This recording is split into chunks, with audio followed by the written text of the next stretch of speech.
Hello विद्यार्थी मित्रांनो, मी Pushkar Dandekar sir राजमुद्रा अकॅडमीमध्ये आपलं पुन्हा एकदा स्वागत करतो।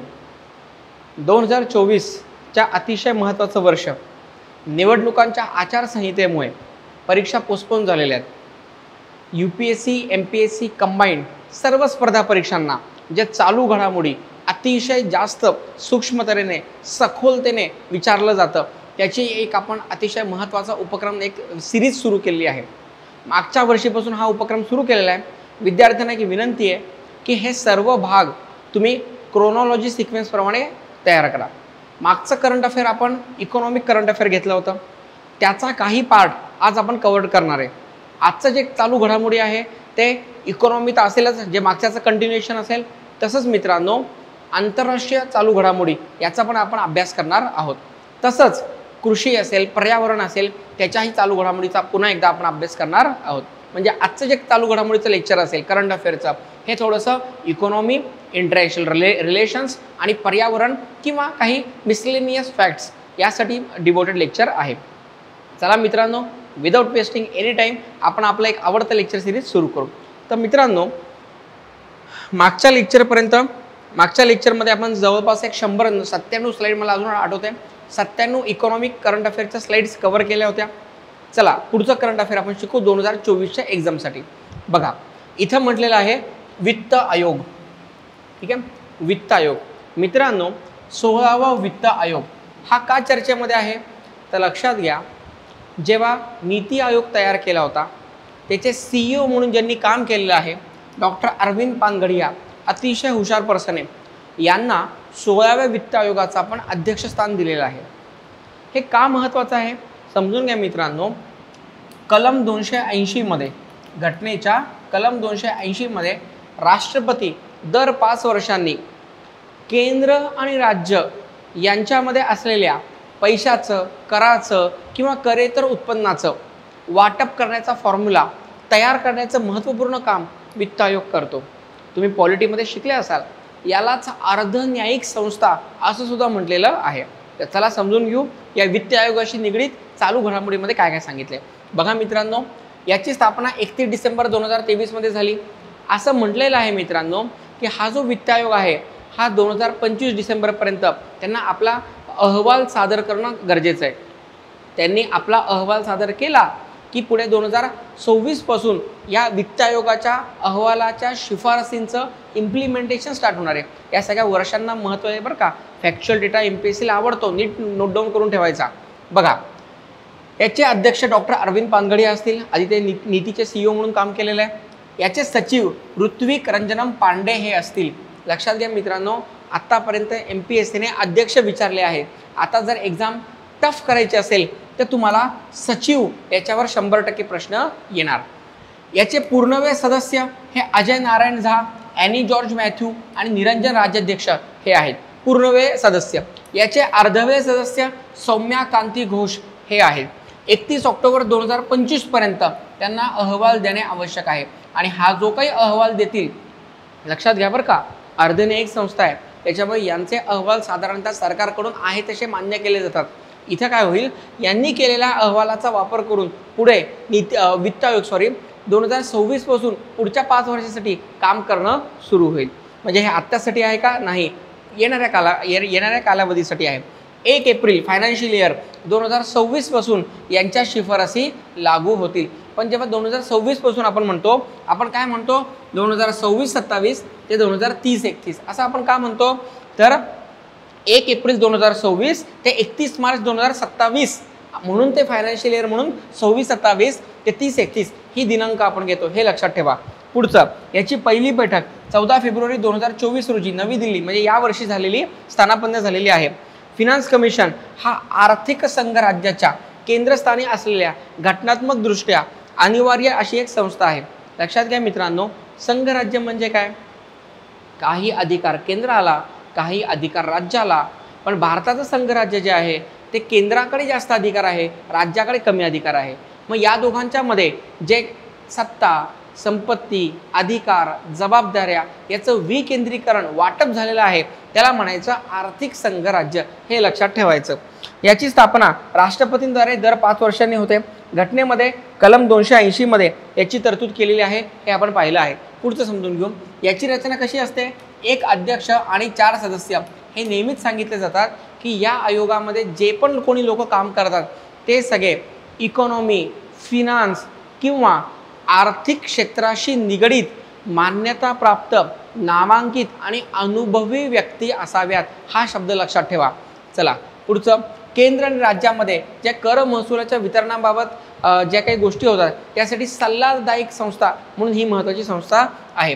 संबंधित कायदे, ठीक आहे. आता हे वित्त आयोग अधिनियम 1951, वित्त आयोग पगार अधिनियम 1951 याप्रमाणे हे काम करते. संसद आयोगाच्या सदस्यांची पात्रता आणि कार्यपद्धती निश्चित करते. लक्षात घ्या मित्रांनो, याचाच अर्थ काय की या आयोगामध्ये कोणाला नियुक्त करायचं, कोणाला, निवडणूक आयोगासारखंच त्याचं जे पात्रता आहे तर ती पूर्णपणे संसद म्हणेल तसंच आहे, घटनेमध्ये दिलेली नाही आहे. मी तुम्हाला आता सांगितलं ना की वित्त, फिनान्स या बॅकग्राऊंडमध्ये त्यांना अनुभव असावा, ते संसदेने तयार केलेल्या पात्रता आहे. जबाबदाऱ्या काय ते समजून घ्या. कर महसुलाची केंद्र आणि राज्यादरम्यान विभागणी करणे, त्यातून राज्यांना मिळणाऱ्या निधीचा वाटा ठरवणे. आता सांगितले की नाही मित्रांनो की जे राज्य फॉरेस्ट कव्हर वाढवेल त्यांना आम्ही जास्त अनुदान देऊ, जे राज्य महिला सक्षमीकरणासाठी, वुमन एम्पॉवरमेंटसाठी काही ठोस पावलं उचलेल त्याला आम्ही जास्त अनुदान देऊ. कळते? तर या सगळ्या अटी शर्ती हा आयोग तयार करत असतो. त्यातून राज्यांना मिळणाऱ्या निधीचा हे वाटा ठरवणे महत्त्वाचं काम आहे. भारताच्या एकत्रित निधीतून राज्यांना दिली जाणारी अनुदान रूपी मदत करणे हे यांचं काम आहे. राज्यांच्या एकत्रित निधीतून पंचायती आणि नगरपालिकांना द्यावयाचा निधी तयार करणे हे यांचं काम आहे. सध्याच्या आपत्ती व्यवस्थापन उपक्रमांना वित्तपुरवठा करणाऱ्या व्यवस्थेचा आढावा घेणे हेही यांचं महत्त्वाचं काम आहे. लक्षात घ्या मित्रांनो, थोडा होमवर्क देतो. भारतामध्ये जो नॅशनल डिझास्टर मॅनेजमेंट ॲक्ट तयार झालेला आहे त्याचा केंद्रस्थानी अध्यक्ष कोण असतं? कमेंट बॉक्समध्ये उत्तर सांगा.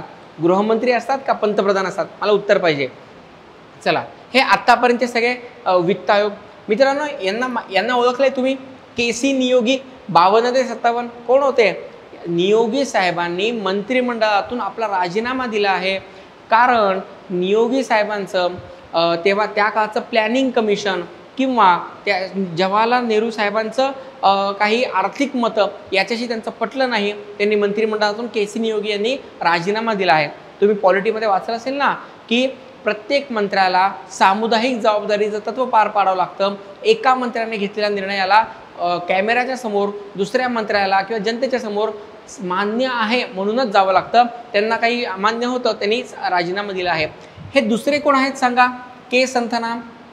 मित्रांनो, केंद्र आणि राज्य यांच्या संबंधांवर 1962, बघा हे रिटायर्ड कधी झाले? 1962ला. तर लगेच केंद्र आणि राज्य यांच्या संबंधांवर जी 1962ला एक महत्त्वाची समिती लावली त्याला म्हटलं गेलं के संथना.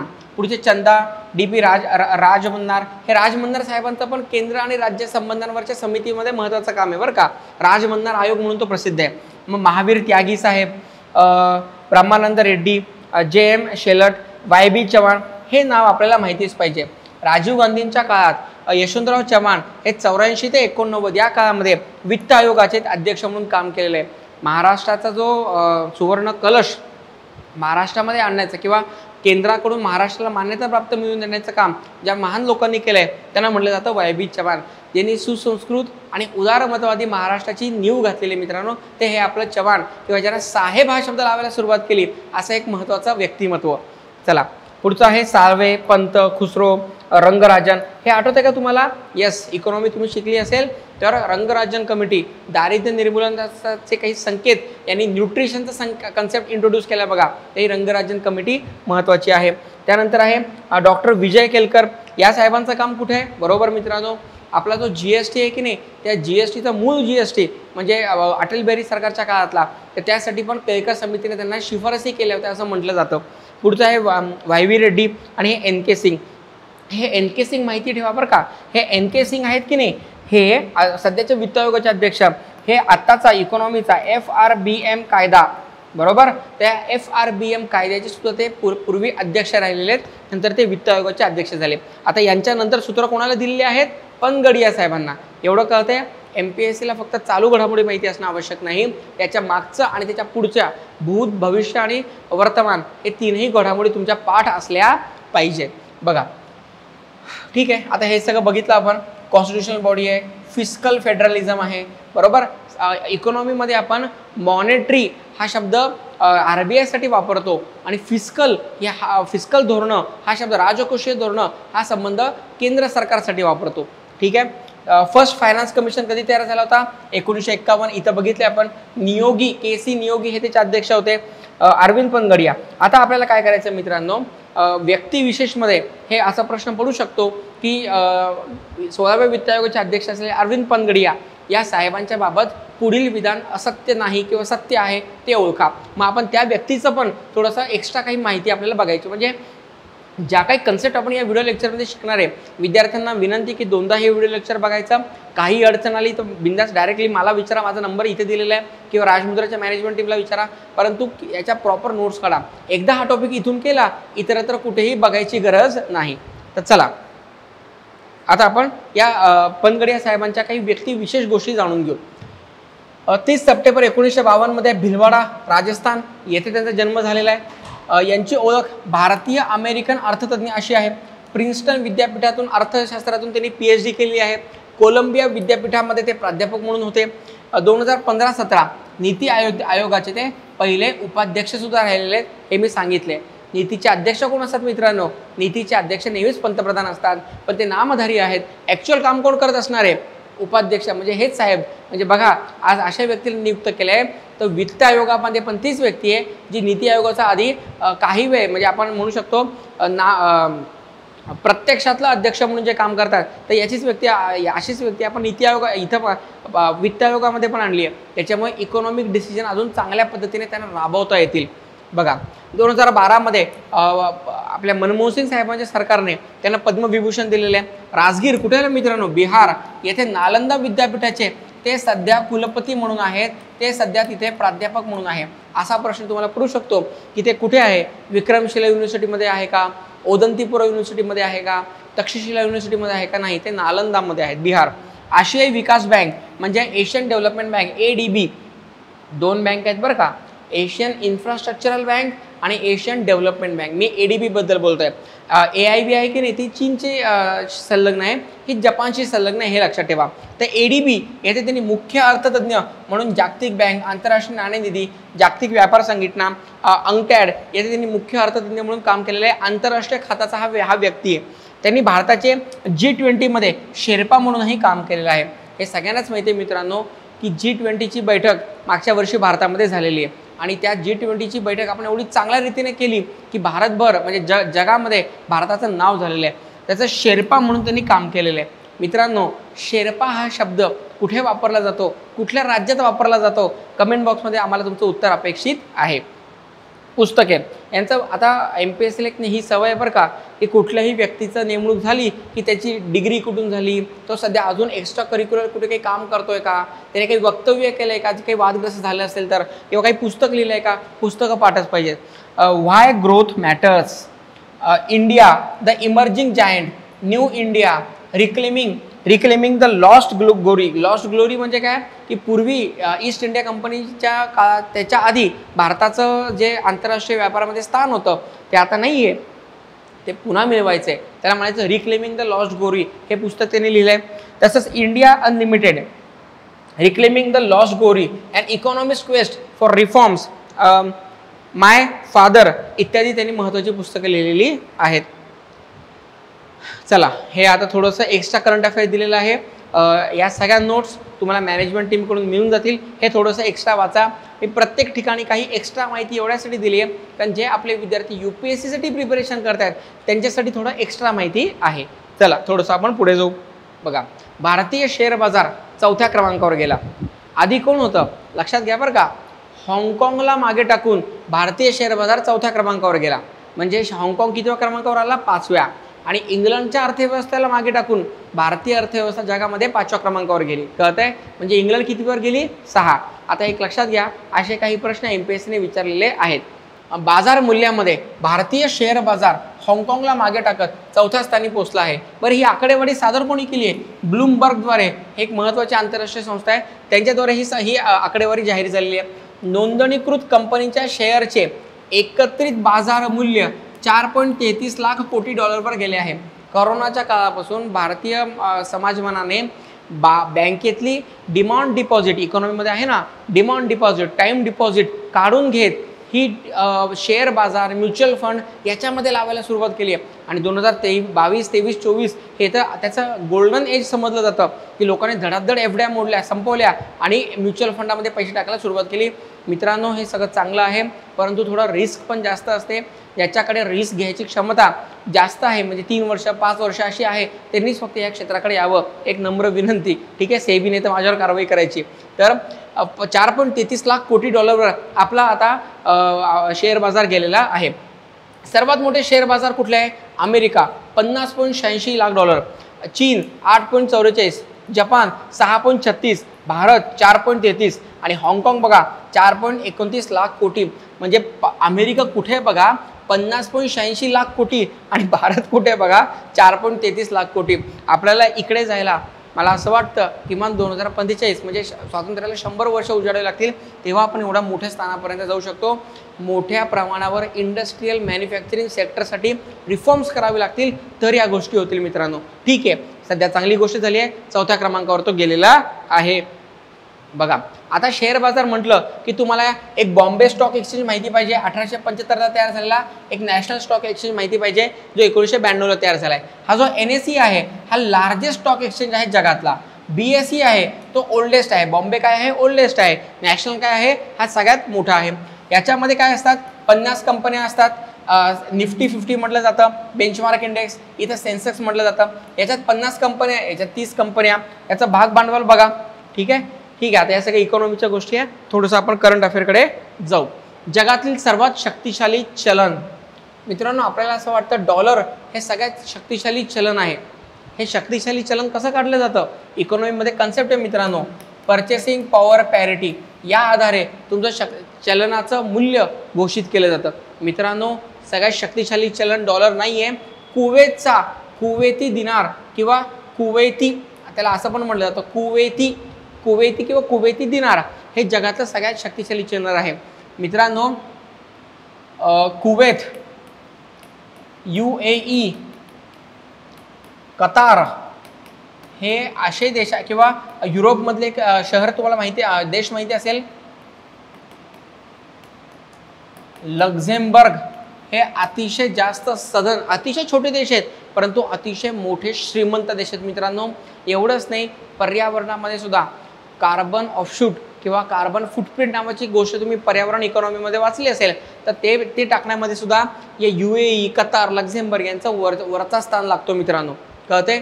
बघा, आपण थोडंसं करंट अफेअर शिकवताना सगळे अँगल कव्हर करतोय बरं का. Kuwaiti dinar, Kuwaiti, Bahraini dinar, Bahrain, riyal, Oman, euro, okay, हे 9व्या स्थानावर. अमेरिकन डॉलर 10व्या स्थानावर आहे. संयुक्त राष्ट्राने सध्या 180 चलनांना कायदेशीर चलन म्हणून मान्यता दिली आहे. आता हे कळलं आपल्याला, कुवेती दिनार आहे, कुवेत आहे. तुम्हाला एक होमवर्क देतो. युनायटेड नेशनच्या एखाद्या ऑर्गनायझेशनमध्ये SDR, स्पेशल ड्रॉइंग राईट्स, असं काहीतरी कागदी चलन वापरलं जातं का? आणि SDR काय आहे ते आम्हाला कमेंट बॉक्समध्ये उत्तर द्या. चला, जगातील टॉप 10 चलन. आता हे जे चलन आहे की नाही ते आपण कम्पेअर केलंय रुपयामध्ये आणि त्याचं मूल्य काढलंय USD म्हणजे डॉलरमध्ये. मित्रांनो, तर कुवेती दिनार किती जास्त आहे बघा. तर आपले किती रुपये आणावे लागतील? एक कुवेती दिनार याला मॅच करायला आपले 269 रुपये आणावे लागतील. मित्रांनो, समजून घ्या किती डॉलर खर्च करावे लागतील. $3.25 खर्च करावे लागतील, मग एक कुवेती दिनार आपल्याला प्राप्त होईल. किती महाग आहे बघा हे चलन. पुढचं बहरीन दिनार 219 रुपये खर्च करावे लागतील. ओमानी 215 रुपये खर्च करावे लागतील. जॉर्डन 117 रुपये खर्च करावे लागतील. ब्रिटिश पाऊंड 105 रुपये खर्च करावे लागतील. हा पण खूप वाढलाय बरं का, पहिले 100 होता, 105 झाला आता. जिब्राल्टरचा पाऊंड हा सुद्धा सेमच आहे जवळपास. ठीक आहे. युरो माहिती पाहिजे, युरो चलन, सर्व युरोपियन लोक युरो चलन स्वीकारत नाही. युरोपियन संघटनेमध्ये जेवढे देश आहे त्यापैकी आजतागायत काहीतरी फक्त 19 देश आहेत मित्रांनो की ज्यांनी युरो हे संयुक्त चलन स्वीकारले. बाकीच्या देशांनी आपापली वेगळी चलन व्यवस्था स्वीकारली आहे. याच युरो चलनामध्ये अनेक प्रॉब्लेम आहे, म्हणूनच इंग्लंड युरोपमधून बाहेर पडलं. याला आपण ब्रेक्झिट म्हणून ओळखतो, ब्रिटनची एक्झिट. चला, भारतीय आयुर्विमा महामंडळ सर्वाधिक बाजार मूल्य असणारी सार्वजनिक क्षेत्रातील पहिली कंपनी ठरली आहे. लक्षात घ्या मित्रांनो, LIC ने कोणाला मागे टाकले बघा, SBIला. हे लक्षात घ्यायचं. पहिलं दुसरं ते चालतच राहील, परंतु कोणाला मागे टाकलं हे महत्त्वाचं आहे. बघा, LIC 5 लाख कोटी एवढं त्याचं बाजार मूल्य झालं. SBI LIC 5,60,000 कोटी आणि SBI मात्र 5,58,000 कोटी एवढं बाजार मूल्य झालेलं आहे. आता हे फक्त स्टॅटिस्टिकल डेटा म्हणून लक्षात ठेवा. चला, एक महत्त्वाचं दाओस शिखर परिषद, त्याला आपण म्हणतो जागतिक आर्थिक मंच, वर्ल्ड इकॉनॉमिक फोरम याची एक परिषद. मित्रांनो, दरवर्षी ही परिषद भरली जाते. या परिषदेचं महत्त्व असं असतं की तिथे तुमच्या PM याच्यापेक्षा पण त्या देशाचा फिनान्स मिनिस्टर याला इन्व्हाइट करून याला मोठ्या प्रमाणावर भाषणाची किंवा त्या देशाच्या अर्थव्यवस्था किंवा ॲस्पिरेशन्स सांगण्याची संधी दिली जाते. मित्रांनो, आपल्या राज्याचे जे आताचे उपमुख्यमंत्री, आधीचे मुख्यमंत्री फडणवीस साहेबांनी महाराष्ट्रामध्ये तुम्ही नेहमी ऐकलं असेल ना, FDI मध्ये परकीय गुंतवणूक आपण आकर्षित केली.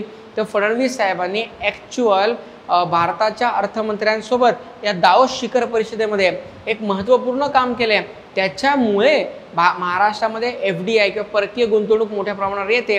आणि दुसरं कारण असं पण आहे की महाराष्ट्रात नाही येणार तर कुठे जाणार? सरकार कोणाचं का राहीना. मध्ये उद्धव ठाकरे साहेबांचं जेव्हा सरकार होतं 2019 ते 21 या काळामध्ये महाराष्ट्र टॉप नंबर त्याचा घसरला होता. पण करोनाचं कारण पण होतं तो top number घसरण्याचा.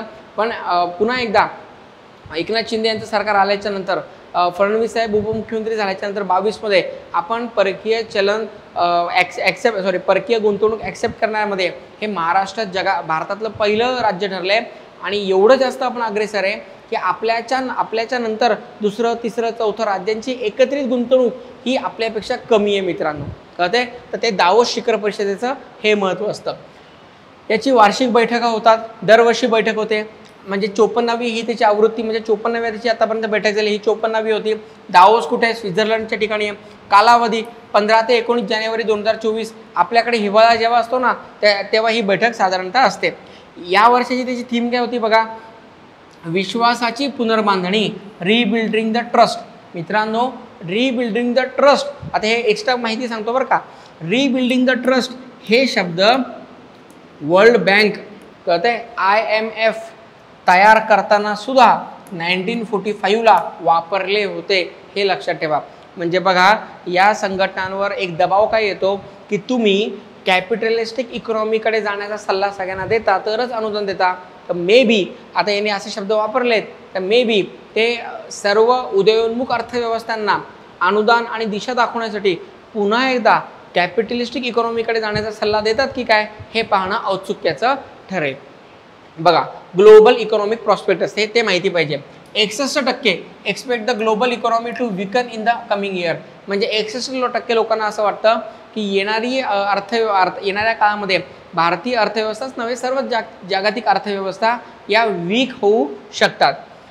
93% pace of interest prices will slow.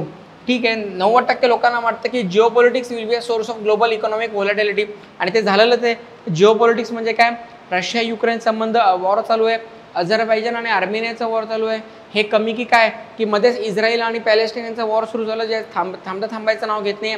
आणि मध्येच तो आता Kim Jong Un north Korea versus south Korea Japan यांचं युद्ध सुरू होण्याची शक्यता आहे. ठीक आहे, हे सगळं बघून घ्या. पुढे जो थोडंसं हे फक्त लक्षात ठेवा. हां, आता इथं काय झालं मित्रांनो, एक महत्त्वाचा नारा दिला गेला आहे. तर दाओस परिषदेने काय सांगितलं, रिस्पॉन्सिबल AI म्हणजे काय, आर्टिफिशियल इंटेलिजन्स हे प्रत्येक देशांना वापरावं लागेल. आणि रिस्पॉन्सिबल AI वापरण्यासाठी काही संकेत असतील. ते काय असतील, एक्सप्लेनेबल, जस्टिशिएबल, अनबायस्ड पाहिजे, ह्युमन सेंटर्ड पाहिजे. म्हणजे मानवाचा विकास हा त्याचा प्रमुख गाभा पाहिजे. तंत्रज्ञान वापरा पण मानवी विकास साध्य झाला पाहिजे. सेक्युअर पाहिजे, सेफ पाहिजे, रिप्रोड्युसेबल पाहिजे, मॉनिटरेबल पाहिजे. हे त्याचे महत्त्वाचे आयाम, संकेत इथे सांगण्यात आलेले आहेत. बघा, चौथ्या औद्योगिक क्रांतीसाठी एक केंद्राची निवड झाली. कुठे झाली मित्रांनो? आपला हैदराबादमध्ये याची निवड झालेली आहे. समजून घेऊ मित्रांनो. वर्ल्ड इकॉनॉमिक फोरम याच परिषदेमध्ये बरं का, दावोसमध्ये सांगितलं आहे. WEFने काय सांगितलं? हैदराबाद तेलंगणा येथे आरोग्य सेवा, जीवन विज्ञान यावर लक्ष केंद्रित करणारे चौथ्या औद्योगिक क्रांतीसाठी C4IR म्हणजे काय, सेंटर रिसर्च इन्स्टिट्यूट, ही त्यांनी हैदराबादमध्ये स्थापन करण्याचा निर्णय घेतलेला आहे. C4IR ही तेलंगणामधील एक स्वायत्त ना नफा, म्हणजे फक्त ते प्रोफेशनल कारणासाठी वापरतील, नफा म्हटलं की काहीतरी बाहेर येऊ शकतो, ना नफा अशी संघटना असेल. वर्ल्ड इकॉनॉमिक फोरमची ती एकमेव संस्था असेल. स्वित्झर्लंडमधील दाओस येथे फोरमच्या वार्षिक बैठकीमध्ये तेलंगणा सरकार आणि WEF यांच्यात सहकार्य करार करण्यात आलेला आहे. आता सगळ्यांना माहिती आहे याच वर्षी तेलंगणामध्ये सत्ता बदल झालेला आहे. तर नवीन काँग्रेसचे मुख्यमंत्री आता याच्याशी कसं जुळवून घेतात हे पाहण्याचं एक औत्सुक्याचं आपलं ठरेल.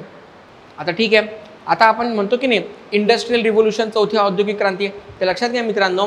पहिली औद्योगिक क्रांती झाली 1765ला, की ज्याच्यामध्ये मोठ्या प्रमाणावर मेकॅनायझेशनचा वापर केला, मशिनरी वापरण्यात आली. दुसरी औद्योगिक क्रांती झाली 1870ला. या काळात काय झालं? कारखान्यांमधून अतिशय मोठ्या प्रमाणावर मास प्रोडक्शन करण्याचा प्रयत्न केला. लक्षात घ्या मित्रांनो, हे सगळं करताना युरोपमधील शेतकरी वर्ग हा कामगार म्हणून वापरला गेला. आपल्याकडे मात्र काय झालं? आपल्याकडे मात्र बेकारी आली. का? कारण शेतकरी वर्गाला काम नाही आणि जो कामगार वर्ग होता त्याला पण काम नाही. कारण सगळं काही मार्केट म्हणजे इंग्लंडने भारताच्या भूमीचा वापर हा कच्च्या मालाचा सोर्स आणि पक्क्या मालाची बाजारपेठ केला. स्वतःकडे मात्र त्यांनी शेतकऱ्यांना कामगार म्हणून वापरलं. त्यांच्याकडचा रोजगार वाढला, त्यांच्याकडचं लाईफ स्टँडर्ड वाढलं आणि हा सगळा पैसा कोणाच्या तिजोरीतला होता? आपल्या तिजोरीतला. तर ठीक आहे, मास प्रोडक्शन या सेकंड रिव्होल्यूशनमध्ये वाढलं. 1969ला थर्ड रिव्होल्यूशन झाली. मित्रांनो, निर्मला सीतारामन यांनी एक महत्त्वाचं विधान केलं. भारताने ऑलरेडी 3 औद्योगिक क्रांत्या मिस केलेल्या आहेत. आता पुढची चौथी औद्योगिक क्रांती मिस करणं आम्हाला शक्य नाही. तिसरी औद्योगिक क्रांती कुठली होती? ऑटोमेटेड प्रोडक्शन, म्हणजे काय, ज्याला आपण म्हणतो टेक्नॉलॉजीचा अति मोठ्या प्रमाणात वापर करणे. आपल्याकडे टेक्नॉलॉजीचा मोठ्या प्रमाणात वापर करायला सॅम पित्रोदा यांना बोलवून राजीव गांधी सरकारच्या काळामध्ये याचा वापर करायला सुरुवात झालेली आहे. बघा, 1765, 1870, 1969 आणि हे सध्याचं आहे चौथी रिव्होल्यूशन. याला म्हटलं जातं IoT, इंटरनेट ऑफ थिंग्स. आता याच्यावर पण आपण ऑलरेडी एक व्हिडिओ केलेला आहे, त्याच्यामुळे पुढचं करंट अफेअर आपण बघू. तर चला पुढचं आपण करंट अफेअर बघू. आता ब्रिक्स का चर्चेमध्ये आहे समजून घ्या मित्रांनो. वर्ल्ड बँक ही अमेरिका प्रणित, अमेरिका धार्जिणी किंवा कॅपिटलिस्टिक लॉबी असणाऱ्यांची ही बँक आहे, बरोबर. अमेरिका धार्जिणी वर्ल्ड बँकेला पर्याय म्हणून ब्रिक्सच्या अंतर्गत एक न्यू डेव्हलपमेंट बँक ही सुरू केली जाते. न्यू डेव्हलपमेंट बँक ही सुरू केली जाते, बरोबर मित्रांनो. ब्रिक्स त्याच्यामधली न्यू डेव्हलपमेंट बँक ही चांगली चालवायची असेल तर जगातले नवनवीन विकसित देश जे अमेरिका, रशिया या गटाच्या बाहेर आहेत ते आपल्याकडे आले पाहिजेत आणि त्या हेतूने ब्रिक्सचा विस्तार करायला सुरुवात झाली. आता इथं पण राजकारण. इथं काय झालं? अर्जेंटिनाचा यामध्ये शिरकाव करायचा होता. अर्जेंटिनाने ऐन वेळेला नकार कळवल्याने अर्जेंटिना सोडून इतर जे 5 राष्ट्र आहेत, नवीन राष्ट्र, ते आता ब्रिक्सचा भाग झालेले आहेत. यावर 100% प्रश्न पडू शकतो बरं का, की कुठलं राष्ट्र आधी हो म्हणालं आणि नंतर त्याने माघार घेतली? ते अर्जेंटिना आहे. त्याचा ब्रिक्समध्ये विस्तार नाही, बाकीचे राष्ट्र आलेत. पटापट समजून घेऊ ब्रिक्स म्हणजे काय. बघा मित्रांनो, याची स्थापना सप्टेंबर 2006ला झाली. युनायटेड नेशनच्या आमसभेच्या 61व्या अधिवेशनात त्याची स्थापना झाली. याची संकल्पना त्याचे सदस्य असलेल्या जिम ओ नील यांनी आपल्या पुस्तकामध्ये पहिल्यांदा ब्रिक हा शब्द वापरला होता. कुठला शब्द वापरला होता? हे पहिले फक्त ब्रिकच होतं. एस म्हणजे साऊथ आफ्रिका, हा नंतर 2010ला समाविष्ट झालेला देश आहे, हे समजून घ्या. याचे एकूण सध्या 11 देश आहेत. याचं सचिवालय हे असं एक विशेष संस्था आहे की ज्याला स्थायी मुख्यालय नाही. मित्रांनो, करंट अफेअरमध्ये तुम्हाला अजून एक होमवर्क तुम्हाला देतो. अजून कुठली आंतरराष्ट्रीय संघटना अशी आहे का की ज्याला स्वतःचं स्थायी मुख्यालय नाही? G7, G20 असं काही आहे का? ब्रिक्सला तर स्वतःचं मुख्यालय नाही, मुख्य सचिवालय नाही. ज्या वर्षी ब्रिक्सची परिषद ज्या राष्ट्रामध्ये घडते त्या राष्ट्रामध्ये त्याचं मुख्यालय मानलं जातं त्या वर्षापुरतं. कळते? बघा 2010 साली दक्षिण आफ्रिका याचा यामध्ये समावेश झालेला आहे. ब्रिक्स हे जगाच्या 23% GDP कॉन्ट्रीब्यूट करतात. 42% लोकसंख्या ब्रिक्समध्ये राहते. 27% क्षेत्रफळ या ब्रिक्समध्ये आहे. 17% जागतिक व्यापार हा ब्रिक्स मार्फतच चालतो. याची पहिली परिषद 2009 साली येकोतेरिनबर्ग हे रशियामध्ये स्थान आहे, इथे ही पहिल्यांदा परिषद झाली. तेव्हा दक्षिण आफ्रिका त्याचा सदस्य नव्हता, तो त्याच्या दुसऱ्या परिषदेपासून आलाय, हे उमेदवारांनी लक्षात ठेवावं. बघा मित्रांनो, भारतात झालेल्या परिषदा 2012ला ब्रिक्सची पहिली परिषद भारतामध्ये झाली, ती ॲक्च्युअल ब्रिक्सची 4थी परिषद होती. त्यानंतर 2016ला 8वी परिषद झाली, 2021ला 13वी परिषद झाली मित्रांनो, जी आता नुकतीच झालेली आहे. जुलै 2014 न्यू डेव्हलपमेंट बँक स्थापन करण्यात आली. जगामध्ये जे वर्ल्ड बँक आहे त्याला पर्याय म्हणून ही न्यू डेव्हलपमेंट बँक चालू करण्यात आलेली आहे. शांघाय येथे त्याचं मुख्यालय आहे. कोणाचं? या न्यू डेव्हलपमेंट बँकेचं, ब्रिक्सचं नाही. NDBचं मुख्यालय कुठे आहे? शांघायमध्ये आहे. बघा याचे संस्थापक सदस्य ब्राझील, रशिया, भारत, चीन, दक्षिण आफ्रिका 2010 साली आला. हे त्याचे सगळे 5ही संस्थापक सदस्य आहेत. याचा अर्थ याच्यानंतर जे देश त्यामध्ये येतील त्यांना या संस्थापक देशांसारखा समान दर्जा नसणारे जास्तीत जास्त अधिकार या 5 देशांना असतील. चला पुढचं. 5ही संस्थापक देश G20चे बाय डिफॉल्ट सदस्य आहेत. नवीन सदस्य हे Argentina, Egypt, Ethiopia, Iran, Saudi Arabia, संयुक्त अरब अमिराती हे आहेत. आता याच्यामध्ये अर्जेंटिनाने स्वतःची माघार घेतलेली आहे. अर्जेंटिना हा ब्राझीलला थोडासा, जसं भारत पाकिस्तान एकमेकांना रायव्हलरी मानतात, तसं एक जगामध्ये कॉफी क्लब आहे, कॉफी क्लब. की बाबा जपानला पर्याय म्हणून जर्मनी असेल, पाकिस्तानला पर्याय म्हणून भारत, तसा ब्राझीलला पर्याय म्हणून अर्जेंटिना असेल. कळते? हे कॉफी क्लब पण काय करतं, युनायटेड नेशन्समध्ये स्थायी सदस्यत्व कोणाला मिळावं म्हणून भारताला थोडं अनेकदा विरोध करण्याचं हे काम करतं. तर मित्रांनो, तर अर्जेंटिनाने यातून आता माघार घेतलेली आहे. मे बी त्या कॉफी क्लबचा त्यामध्ये समावेश असावा. 2015मध्ये आकस्मिक राखीव व्यवस्था CRA हा जागतिक तरलता दाबांपासून संरक्षण प्रदान करण्यासाठी आराखडा स्थापन. म्हणजे काय की बाबा या अर्थव्यवस्था असणाऱ्या या ब्रिक्स देशांच्या संघामध्ये जर कुठल्या देशामध्ये काही आर्थिक जोखीम आली, काही आर्थिक उलाढाल झाली, उहापोह झाली, त्यांना एकमेकांना मदत करण्यासाठी म्हणून त्यांनी हा एक राखीव तरलता जागतिक निधी नवीन अशी एक यंत्रणा तयार केलेली आहे. बघा पुढचं. ब्रिक्समध्ये 5 नवीन देश 1 जानेवारी 2024 म्हणजे या वर्षी समाविष्ट झाले. ब्रिक्स गटामध्ये Egypt, Ethiopia, Iran, Saudi Arabia आणि UAE हे देश सामील झाले. आता समजून घ्या मित्रांनो, इराण आणि सौदी अरेबिया हे एकमेकांशी वैर संबंध असले, एक शिया इस्लाम, दुसरा सुन्नी इस्लाम, तरी दोघंही देश एकत्र आलेले आहेत. इथे समजून घ्या, इजिप्त आणि इथिओपिया यांचे संबंध काय खूप जास्त घनिष्ठ नाही आहेत, पण ते इथं आलेले आहेत. एक संधी होती की ब्राझीलचं रायव्हल असणाऱ्या अर्जेंटिना याला संधी होती, पण अर्जेंटिनाने माघार घेतलेली आहे. त्याच्यामुळे 6 देशांनी अर्ज दिला, पण सदस्यत्व मात्र नवीन 5 देशांना प्राप्त झालेले आहे. बघा यामुळे ब्रिक्स गटांची संख्या आता 10 इतकी झालेली आहे. ब्रिक्सचा शेवटचा विस्तार 2010मध्ये दक्षिण आफ्रिकेच्या समावेशाने झाला होता. अर्जेंटिनाने ऑगस्ट 2023मध्ये जोहान्सबर्ग येथे झालेल्या ब्रिक्स परिषदेमध्ये अर्जेंटिनासह इतर 6 प्रस्तावाला मंजुरी दिली होती. म्हणजे अर्जेंटिनाने काय केलं बघा, आधी मंजुरी दिली. आधी अर्जेंटिना म्हणाला की बाबा तुम्ही आमचा अर्ज स्वीकार करा, पण नंतर अर्जेंटिना म्हणते आता आम्ही यातून माघार घेतोय. हे मात्र लक्षात ठेवा. मला असं वाटतं कोण देश आले त्याच्यापेक्षा कोणी माघार घेतली यावर प्रश्न पडेल. रशियाकडे ब्रिक्सचे अध्यक्षपद यावर्षी म्हणजे 1 जानेवारी 2024 पासून रशिया हा ब्रिक्सच्या अध्यक्षपदाचा कार्यकाल सुरू झालेला आहे. यावर्षी रशिया त्याचा अध्यक्ष आहे. रशियाच्या अध्यक्षतेखाली संबंधित सर्व देशांमध्ये सकारात्मक आणि रचनात्मक सहकार्यावर लक्ष केंद्रित आहे. आता याच्यामध्ये सुद्धा मित्रांनो, इंडिया, रशिया आणि चायना हे ट्रायोका हे जे 3 देश आहेत, हे एकमेकांशी कसं 2024च्या नंतरच्या जिओपॉलिटिकल सिनेरिओमध्ये एकमेकांशी कसे स्ट्रक्चरल रिलेशन प्रस्थापित करतात, कोलॅबरेशन्स करतात, त्याकडे जगाचं लक्ष वेधलेलं आहे. चला ठीक आहे, हे जरा काही एक्स्ट्रा माहिती की ब्रिक्स काय काय काम करते, त्याचं ओरिजिन काय, शेअर काय, आपण बघितलं चेअरमन कोण होते, इनिशिएटिव्ह काय काय आहेत.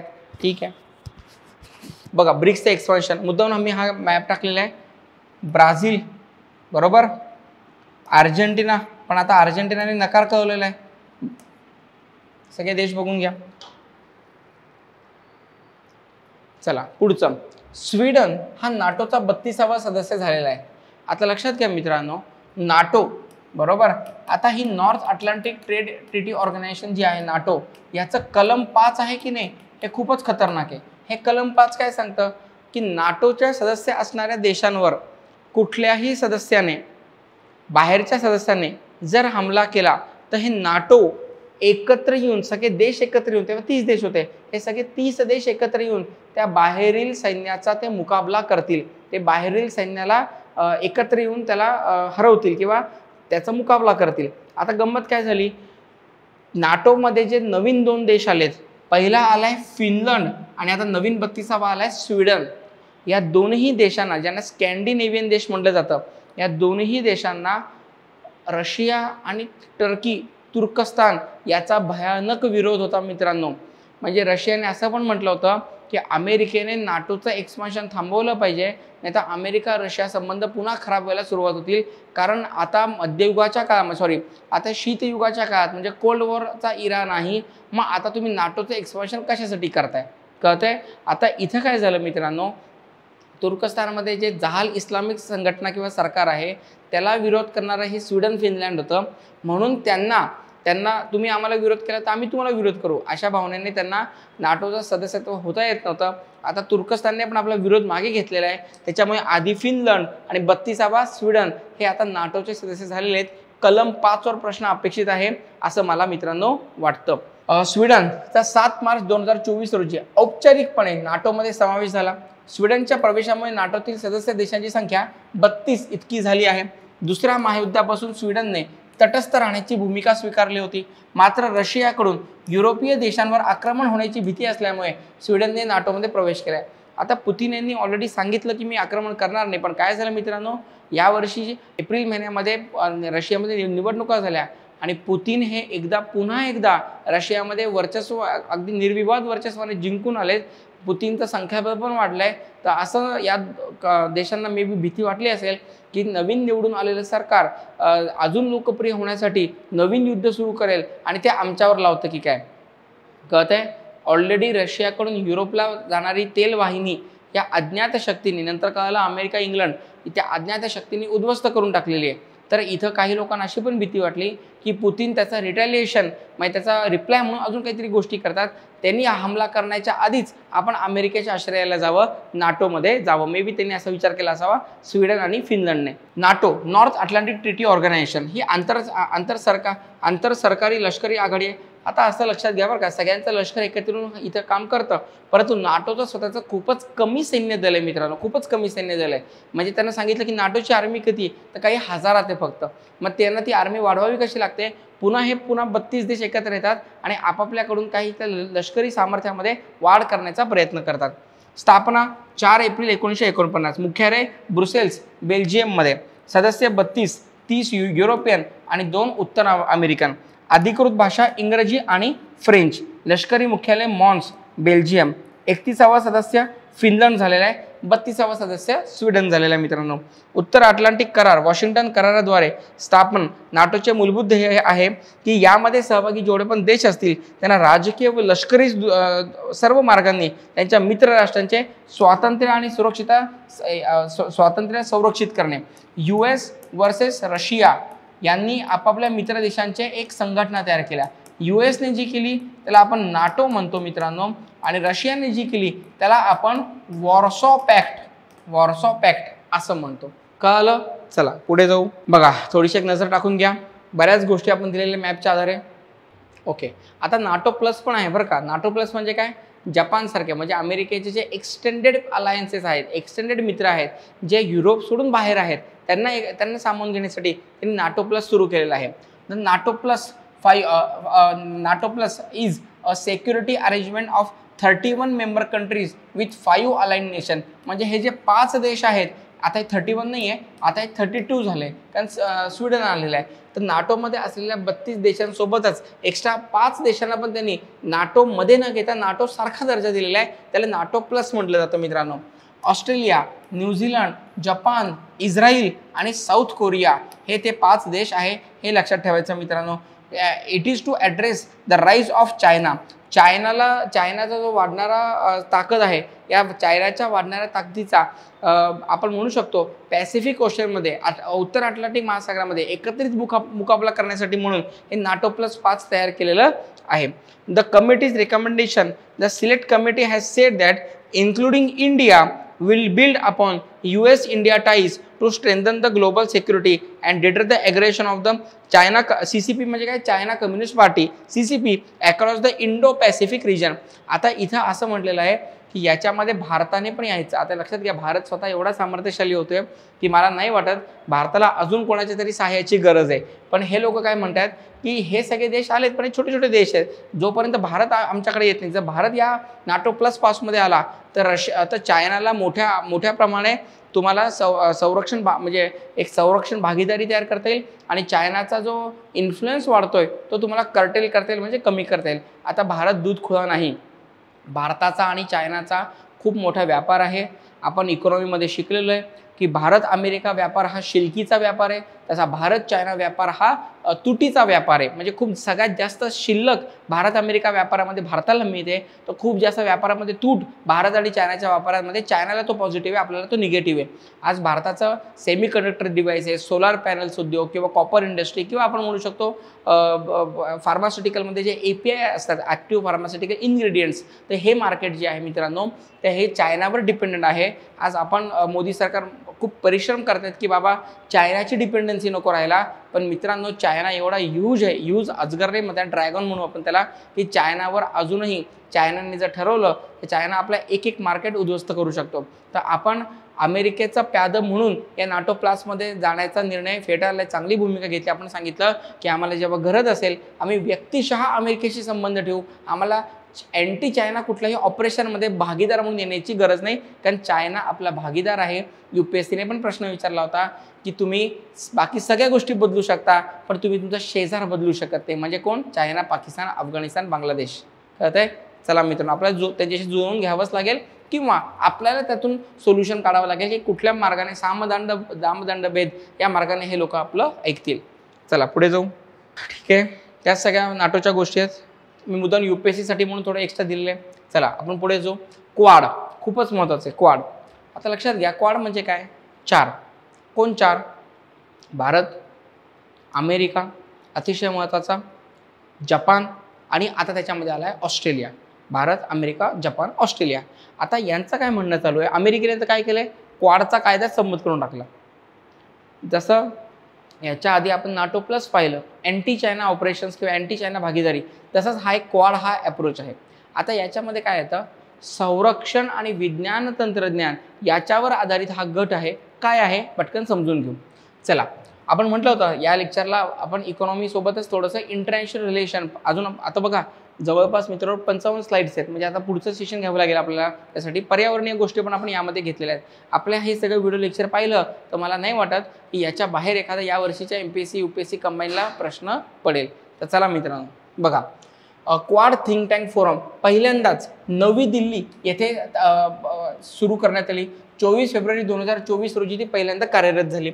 रायसेना डायलॉग कार्यक्रमादरम्यान, रायसेना डायलॉग कुठे? आंध्र प्रदेश मित्रांनो, रायसेना हिल्स. आता हा एक इंटरनॅशनल फोरम म्हणजे एक आंतरदेशीय संघटना किंवा आंतरदेशीय कारस्थानं किंवा आंतरदेशीय संबंध हे कसे असावे याच्यासाठी थिंक टँक, बुद्धिवादी लोक एकत्र येऊन काहीतरी त्यावर डायलॉग फोरम्स किंवा पत्रकं काढतात किंवा काहीतरी शोध निबंध लिहितात. तर त्याच्या धर्तीवरच हा एक तयार करण्यात आलेला आहे. हा इंटरनॅशनल लेवलवर असतो. हा मात्र फक्त क्वाड या 4 देशांमध्ये असणार आहे.